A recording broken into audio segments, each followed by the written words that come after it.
안녕하십니까, 이재풀입니다. 자, 지금 뭐 주변 증시 주변 여건들이 굉장히 어지럽죠. 그래서 투자를 하시는데 혼란이 상당히 좀 많을 걸로 생각되고 있습니다. 오늘도 뭐 차근차근 하나하나 조금 짚어가면서 이 영상 마지막 부분에서 뭐 투자 전략까지 좀 이렇게 제시해 드리는 그런 시간을 갖기로 하겠습니다. 3월 2일이네요. 2월 달은 벌써 지나가 버렸고 악몽의 2월이었었는데요. 자, 뭐 3월 달은 2월 달보다는 그런 악몽에서 좀 깨어나서 정상적인 그런 움직임으로 돌아오길 좀 기대해 보겠고요. 자, 먼저 해외 시장 미국 증시를 비롯해서 글로벌 증시들 좀 살펴보고 넘어가는 시간을 갖도록 하겠습니다. 자, 이 전체적인 화면을 이렇게 좀 열어놨는데요. 자, 보시면 좀 미국 쪽이 조금 특이한 그런 움직임이 나왔죠. 자, 장 초반에 굉장히 좀 많이 빠졌었어요. 조금 답답한 모습이었었는데 다우 기준으로 1000포인트가 또 넘게 하락했었습니다. 자, 근데 요게 그런 것들이 좀 있었어요. 뭐 연준이 조금 나섰다는 거, 제롬 파월 의장이 당초에 일정이 없던 긴급 기자회견을 이렇게 자청해서 회견을 했는데요. 자, 여기 제롬 파월 의장이 그런 얘기를 했죠. 뭐 경제 뒷받침을 위해서, 경제를 지지하기 위해서 우리는 거기에 맞춰서 행동을 하고 적절한 수단을 사용할 것이다. 이런 얘기를 하면서 시장이 급격하게 안정이 되는 모습이었어요. 자, 이 기자회견이 거의 미국 시장 장 마감 무렵 거의 다 돼서 폐장 거의 할 때쯤에서 이런 기자회견을 했는데요. 자, 그러고 난 다음에 뭐 1000포인트 이상 떨어져 있던 저 다우 지수는 마이너스 300포인트대로 357포인트 정도 마이너스죠. 반등을 했고요. 그 다음에 뭐 S&P 500도 아래에서 상당히 좀 반등하는 모습이었고, 나스닥 지수는 뭐 소폭이지만 살짝 플러스로 반전하는 모습을 보여줬습니다. 자, 미국 시장 뭐 일단 그런 모습이었고, 자, 글로벌 증시가 전부 다 좀 많이 빠졌었어요. 뭐 중국도 한 3.7% 정도 하락하는 모습이었고, 홍콩도 뭐 2.4% 정도 하락하는 모습, 그리고 저 유럽 주요국들도 뭐 한 3% 정도대 급락하는 모습이었는데, 글로벌 증시에 좀 구원투수 세이브왕이 등판한 격이다, 이렇게 볼 수 있을 것 같고요. 그리고 또 하나가 있었죠. 시장의 반등에 조금 힘을 실어준 이유가 그거 외에도 하나가 더 있었습니다. 자, 지금까지 미국 민주당 후보가 저 버닝 샌더슨 후보가 독주를 하고 있다라는 거, 이런 부분들 때문에 시장이 상당히 고생을 했는데요. 이 샌더스 후보 같은 경우는 극좌적인 성향을 갖고 있어요. 뭐 일각에서는 저 공산주의자 아니냐 뭐 이렇게 얘기할 정도로 극단적인 좌 성향을 갖고 있는 그런 후보기 때문에, 자, 뭐 이 월가나 주식시장에서 좋아하는 그런 성향은 아니죠. 근데 이 사우스캐롤라이나주 경선에서 조 바이든 후보가 1, 2위를 차지했다라는 그런 소식이 전해지면서 이 두 가지 소식이 미국 시장을 저 수렁에서 조금 끌어내는 그런 역할을 한 그런 하루였다, 이렇게 보시면 되겠고요. 자, 차트를 보면서 좀 말씀드리도록 하겠습니다. 참 진짜 뭐 말 그대로 어마무시하게 떨어졌습니다. 뭐 전에 지금 2011년도 미국의 신용등급이 강등당하고 난 다음에 이렇게 빠진 건 처음인 것 같아요. 주간 기준으로 대략 10% 이상 급락하는 모습이 나왔습니다. 자, 뭐 아까 말씀드렸듯이 다행히 장 막판에 뭐 제롬 파월 의장의 발언이 시장에 좀 힘이 되는 모습이었죠. 작년에 시장이 굉장히 어려울 때, 이 제롬 파월 의장이 또 긴급 기자회견을 하면서 그 이후에 금리 인하를 3번 정도를 연달아서 그냥 해버렸죠. 그러면서 시장을 또 상승 추세로 돌렸는데요. 이번에도 이 파월 의장은 여지없이 그런 굉장히 시장 친화적인 이런 얘기를 하면서 좀 좋은 시그널을 줬다 이렇게 볼 수 있을 것 같고요. 자, 지금 미국 시장 거래량 자체가 굉장히 많이 늘어났죠. 여기서 보시게 되면 거래량 자체가 굉장히 늘면서 자, 긴 아래 꼬리를 단 저 망치형 양선 전형적인 좀 급락 후에 좀 되돌리는 그런 패턴으로 진행됐다라고 보시면 되겠고요. 자, 지금 요런 것들을 봐서는 근데 지금 최근 들어서 지난주 후반서부터 시작해서 저 안전자산 선호 현상 뭐 이런 얘기들이 좀 쏙 들어갔죠. 왜냐하면 금값도 떨어지고 그 다음에 유가도 떨어지고 대표적인 안전자산이라고 얘기하는 그런 것들이 달러 인덱스도 마찬가지로 조금 뭐 100 근처까지 갔었다가 지금은 조금 좀 떨어져서 지난주 금요일 종가 기준으로 98달러 정도 98달러 레벨에 와 있으니까요. 자, 이런 안전자산 선호 현상도 그렇게 두드러지게 나타나질 않았습니다. 이게 뭘 의미하느냐? 사람들이 관망을 하고 있다라는 거예요. 자, 저 안전자산도 팔고 주식도 팔고 그러면서 현금을 갖고 있으면서 어떤 변화가 생기면 그쪽으로 베팅을 하겠다라는 그런 자금들이 그만큼 늘어났다라는 겁니다. 자, 요런 데서 좀 시장의 분위기가 조금 좋아진다라면 급반전할 수도 있는 그런 모습이 나오고 있죠. 자, 근데 또 하나 우리가 조금 지켜봐야 될 부분이 중국 쪽이에요. 뭐 중국 쪽 지난 주말에 좀 빠졌죠. 좀 떨어졌는데 지난 주말에 뭐 한 3.7% 떨어진 거 이게 문제가 아니라 주말에 저 PMI가 나왔죠. 중국의 서비스 PMI, 제조 PMI 이런 게 나왔는데 서비스 PMI는 뭐 29.7 정도로 나왔어요. 그리고 제조 PMI도 마찬가지로 뭐 35%대 이 정도로 나왔는데 자, 이게 뭐 이런 숫자는 본 적이 없어요. 자, 이 PMI라는 거는 50 위에 있으면 뭐 경기 확장 국면으로 해석을 하고 50 아래에 있으면 수축 국면으로 해석을 하는데 지금 코로나19의 영향으로 떨어져도 좀 너무 떨어진 것 같습니다. 자, 이런 부분들이 우리나라 시장하고 또 중국 시장에 어떤 영향을 줄지 그런 부분들이 오늘 관전 포인트가 되겠다. 이렇게 말씀드릴 수 있겠고요.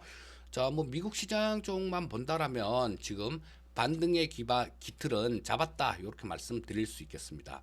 하지만 말씀드렸듯이 지난주 정도에 제가 또 아침 시험 방송 시간 날 때 잠깐 말씀을 드렸었던 걸로 기억하는데요. 자, 내일 모레죠. 현지 시간으로 3월 3일. 자, 이때 저 14개 주 정도에서 각 당에 저 경선이 있습니다. 거의 뭐 여기서 조금 그 후보의 윤곽이 드러난다라고 보셔도 무방한 그런 날이 저 화요일이에요. 3월 3일인데 여기서 또 시장에 영향을 줄 수가 있습니다. 뭐 말씀드린 대로 그 샌더슨 후보가 조금 당선이 됐을 때 이분은 극좌적인 성향을 갖고 있기 때문에 나중에 또 어떻게 바뀔지는 모르겠습니다만 현재로서는 시장이 굉장히 좀 싫어하는 그런 스타일이에요. 그래서 미국 대선 결과 이런 부분들도 관전 포인트로 남겨두시고 보시면 좋을 것 같고요. 자, 금리 인하에 대해서는 그런 가장 좀 공격적으로 보시는 분들 같은 경우는 아마 연준의 통화정책회의가 3월 17일입니다. 3월 17일인데 이 이전에 통화정책회의를 긴급 정책회의를 열어서 금리 인하를 하고 3월 17일 날 또 금리 인하를 할 것이다라는 그렇게 보는 분들도 계시고요.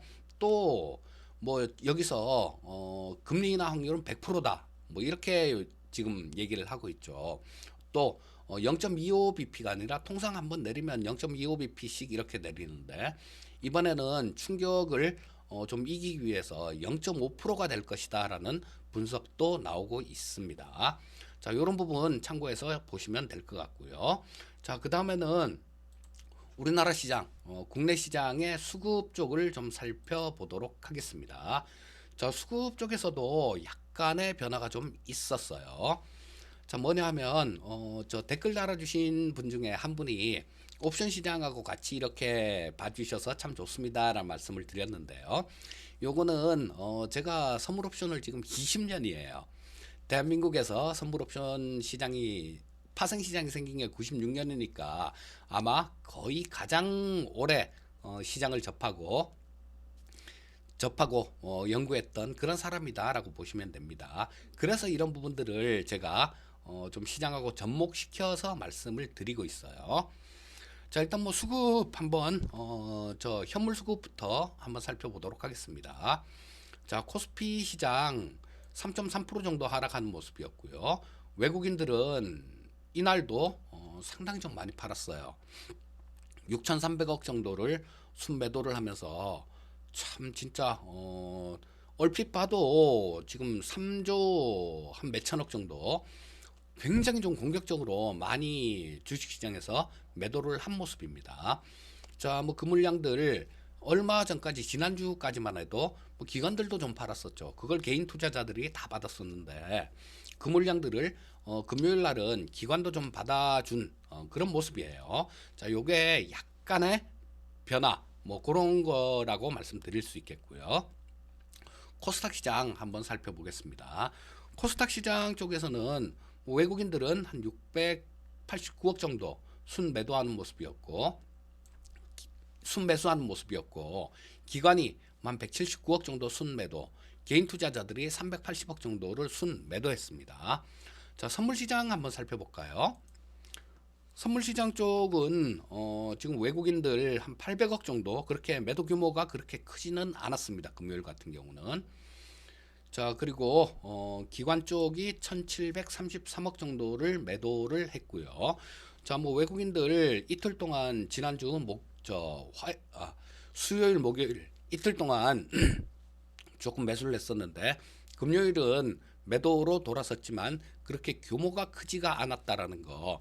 자, 이 정도 800억 정도 매도하는 수준이다라면 조금 수급의 변화 가능성도 조금 있을 수 있다라는 그런 측면으로 볼 수도 있을 것 같아요. 물론 이 선물 수급 요거 하나만 놓고 보기에는 조금 무리가 있습니다. 옵션 쪽 한번 짚어보도록 하겠습니다. 큰 변화는 옵션 쪽에서 지금 지난주 금요일 날 변화의 움직임이 조금 나타나기 시작했다라는 거예요. 자, 콜옵션 쪽은 뭐 별 차이가 없어요. 그냥 하던 대로 했죠. 자, 외국인들은 콜옵션 여전히 매도를 하고 금융투자는 콜옵션을 한 83억 정도 순매수를 하면서 금융투자는 계속해서 지금 엄청나게 많이 깨졌어요. 금융투자 쪽이.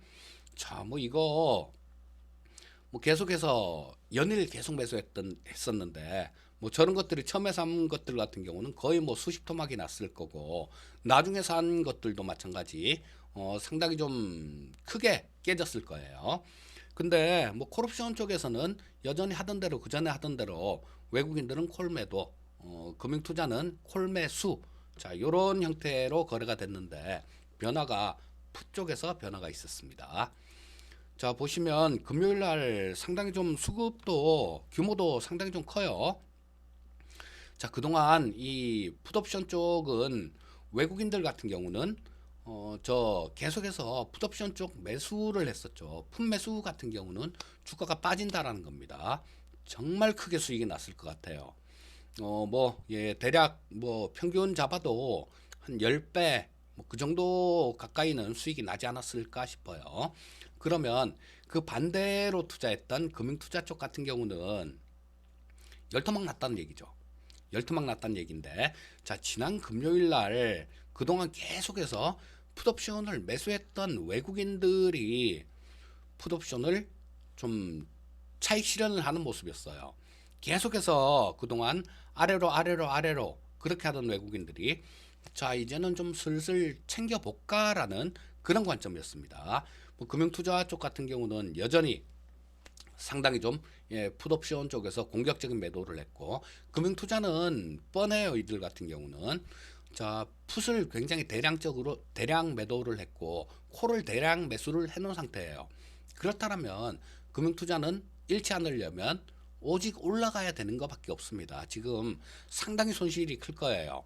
근데 외국인들이 그동안 공격적으로 이렇게 잡아놨던 포지션들 이런 것들을 조금 차익 실현을 하는 모습이니까 자, 이런 게 시장에 약간의 변화되는 그런 거를 조금 암시하고 있는 그런 모습이다라고 볼 수 있을 것 같습니다. 자, 그러면 주식시장 차트를 보면서 시장 대응 전략을 좀 말씀드리도록 하겠습니다. 자, 보시면 저 코스피 시장 차트를 놓고 보도록 할게요. 자, 지금 뭐 엄청나게 좀 많이 급락을 한 상태죠. 자, 뭐 이거 뭐 기록에 들어갈 만큼 그런 하락이 우리나라 시장에도 나왔는데요. 자, 지금 이렇게 빠지면 어느 정도 반등 나올 때는 됐죠. 제가 지난주 초에 대략 뭐 이번 주 정도에 좀 바닥을 찍고 좀 반등을 시도하는 그런 모습이 나올 것 같습니다라는 말씀을 드렸는데요. 자, 지난주 금요일이 제일 저점이었어요. 금요일이 저가로 그렇게 마감이 됐는데, 자, 해외 시장 쪽들, 뭐 이런 쪽들, 미국 쪽에서는 조금 좀, 우리나라 시장에 또 플러스 요인이 될 수 있는 그런 부분들이 예, 파월 의장이 나섰다라는 거, 이 부분이 가장 큰 위안이 되는 거예요. 그리고 자, 최근 들어서 제가 지난주에 아침 시황 방송을 말씀드릴 때 계속해서 좀 제대로 된 반등이 아닐 것 같다라는 뭐 그런 부분들이 수급이었었죠. 개인 투자자들이 외국인들은 계속 매도를 하고 그 물량을 이 개인 투자자들이 신용으로 받아냈던 거예요. 그런데 이 신용 쪽에서도 약간 반가운 그런 수급이 나오고 있습니다. 자, 여기 저 신용 수급을 나타낸 신용 잔고를 보시게 되면 약간 좀 떨어지는 그런 모습이 나오고 있죠.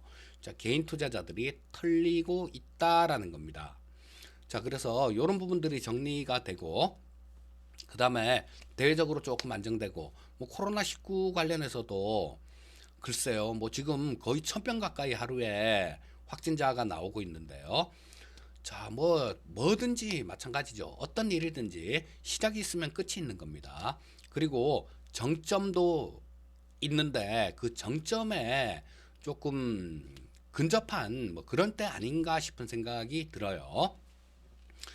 자, 근데 우리 일단 뭐 단기간으로는 반등 시도 가능성들 요런 부분들도 좀 있다라고 보시면 좋을 것 같고요. 장중에 그런 부분들을 좀 체크를 해보시면 좋을 것 같습니다. 옵션 수급을 좀 체크를 좀 많이 해보셔야 돼요. 자, 지난주 금요일 날 외국인들이 저 풋옵션을 매도를 해서 차익 실현을 했는데 이 차익 실현이 계속 이어지느냐, 그리고 금융투자 쪽에서도 마찬가지 윗방향으로 좀 이렇게 들어와 주느냐, 이런 부분들이 가장 큰 체크 포인트가 될 것 같고요.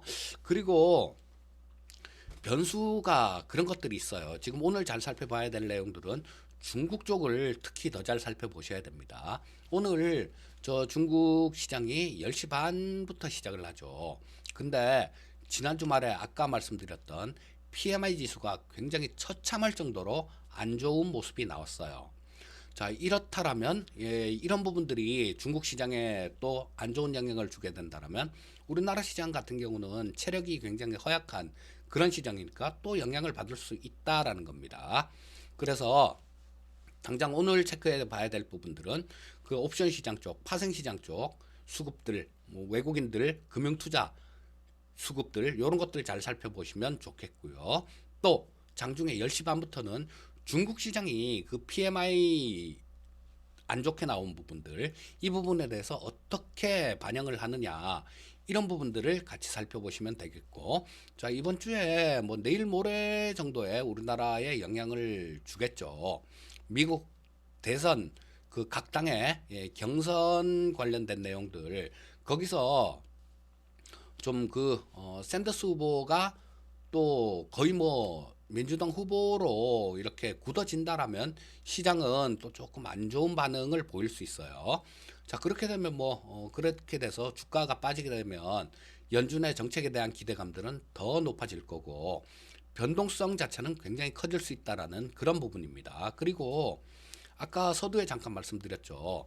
뭐 안전자산, 금, 달러 이런 것들도 뭐 원유, WTI 뭐 이런 것들도 지금 주가가 빠지는 모습을 보면 이 투자자들은 준비를 하고 있는 모습이에요. 그 큰 자금들 이런 것들은 야 조금 보면서 어느 쪽으로든 좋은 쪽으로 배팅을 하기 위해서 준비를 하고 노리고 있는 그런 모습이다라고 말씀드릴 수 있겠습니다.